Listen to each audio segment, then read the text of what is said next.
కొత్త కోడలు బిందు అత్తగారింట్లో అడుగుపెట్టాక ఆడపడుచు నిత్య తల్లి కస్తూరితో బిందు పైన ఎప్పుడూ ఏ ఒక చాడీలు చెప్తూ ఉంటుంది.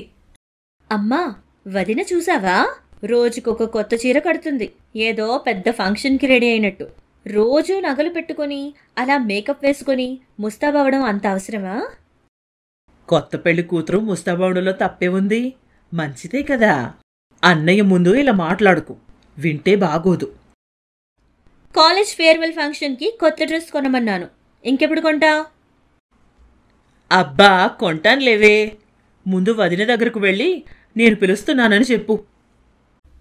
సరేలే అంటూ చిరాగ్గా వదిన గదిలోకి వెళ్తుంది నిత్య. బిందు స్నానానికి వెళ్ళి ఉంటుంది.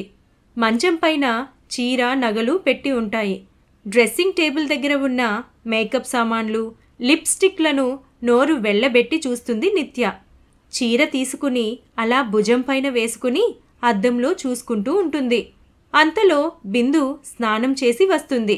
ఆ చీరని వెంటనే మంచంపైకి విసిరేస్తుంది నిత్య. ఇది ఈ రంగేంటా అని చూస్తున్నానంతే. ఈ చీర నీ రంగుకు అసలు సెట్ అవ్వదేమో వదినా. ఈ శారీ నాకు చాలా స్పెషల్. మీ అన్నయ్య ప్రేమించుకుంటున్నప్పుడు నాకు ఫస్ట్ గిఫ్ట్ చేసిన శారీ. ఈరోజు ఆయన్ని సర్ప్రైజ్ చేయడానికి ఈ శారీ కట్టుకుంటున్నాను. ఓ, ఈ చీరకి అంతుందా?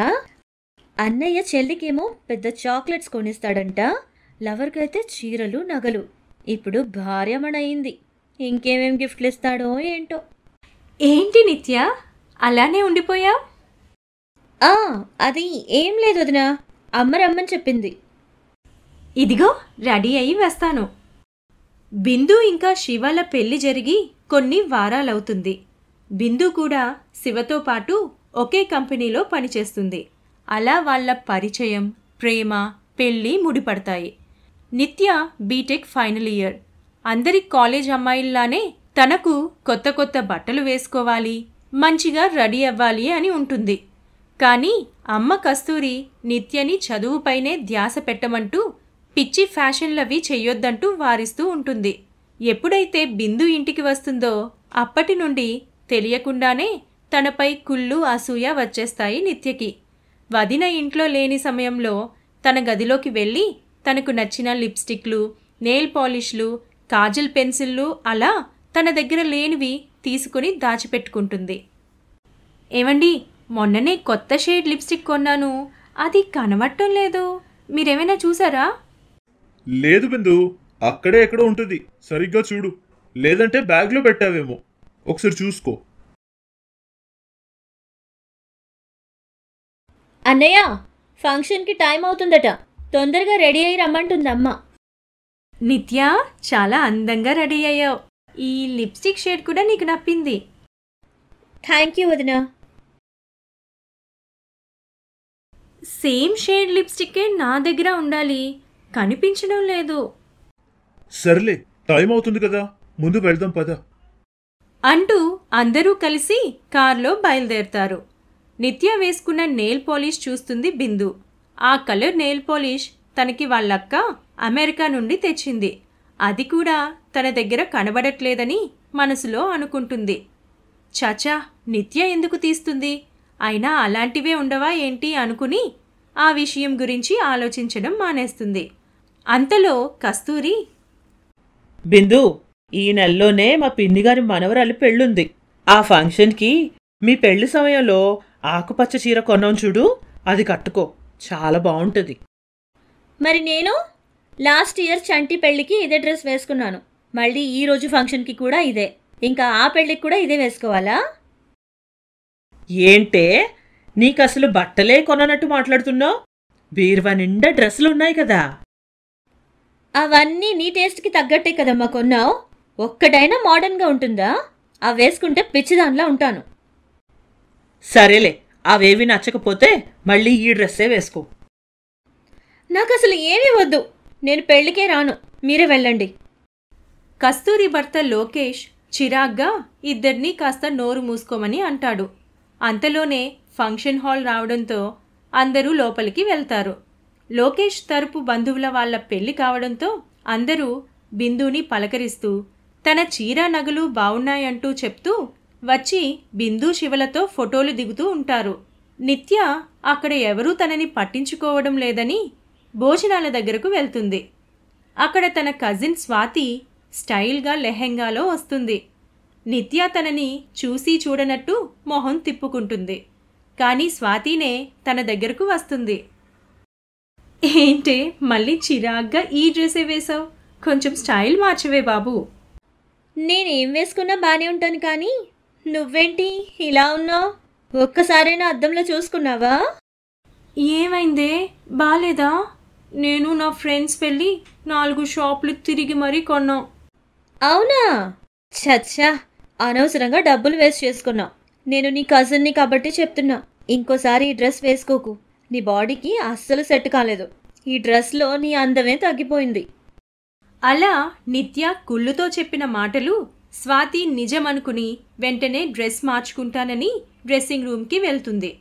వాళ్ళ మాటలు కాస్త దూరం నుండి బిందు వింటుంది. నిత్య అంత అందంగా ఉన్న డ్రెస్ని కూడా కావాలనే అలా చెప్పిందని తన మనసులో అనుకుంటుంది.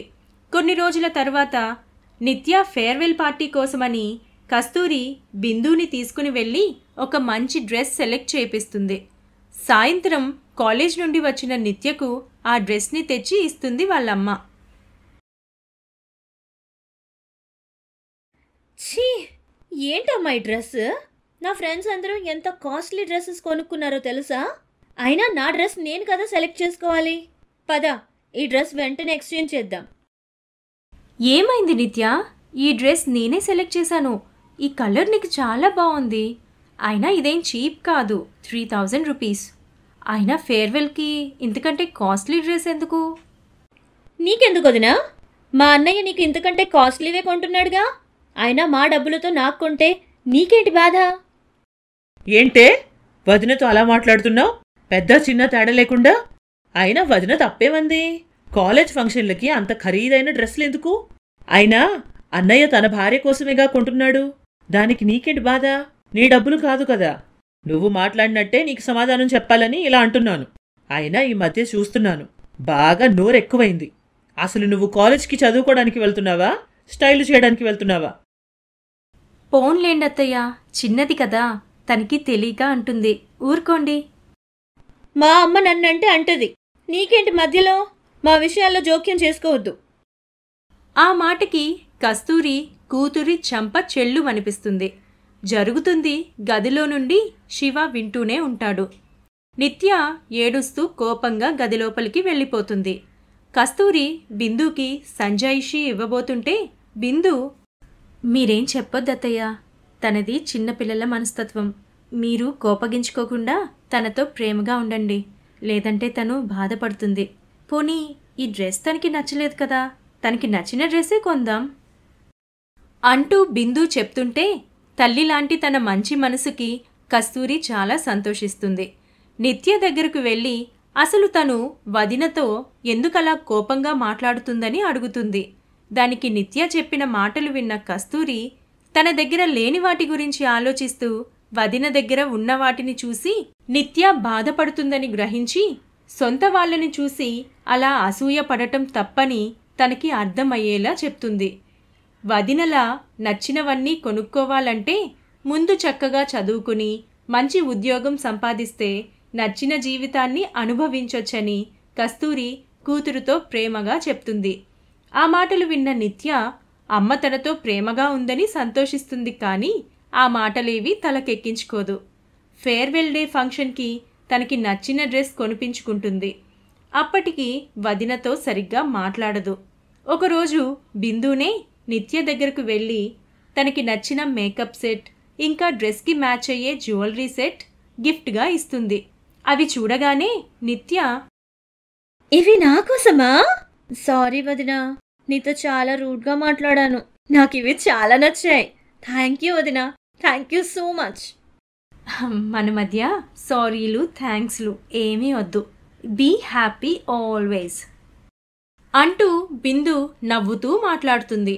తను వదినతో ఎలా ప్రవర్తించినా బిందు మాత్రం తనతో ప్రేమగా ఉండటం చూసి నిత్యకి తన ప్రవర్తన గురించి సిగ్గనిపిస్తుంది. అప్పటి నుండి వాళ్ళు మంచి స్నేహితుల్లా ఉంటారు. తన దగ్గర అడగకుండా తీసుకున్నవి కూడా సారీ చెప్పి తిరిగి ఇచ్చేస్తుంది నిత్య. నిత్యలో వచ్చిన మార్పుని చూసి ఇంట్లో వాళ్ళు కూడా చాలా సంతోషిస్తారు. ప్రేమతో ఎవరి మనసునైనా గెలుచుకోవచ్చని బిందుని చూసి నేర్చుకోవచ్చు.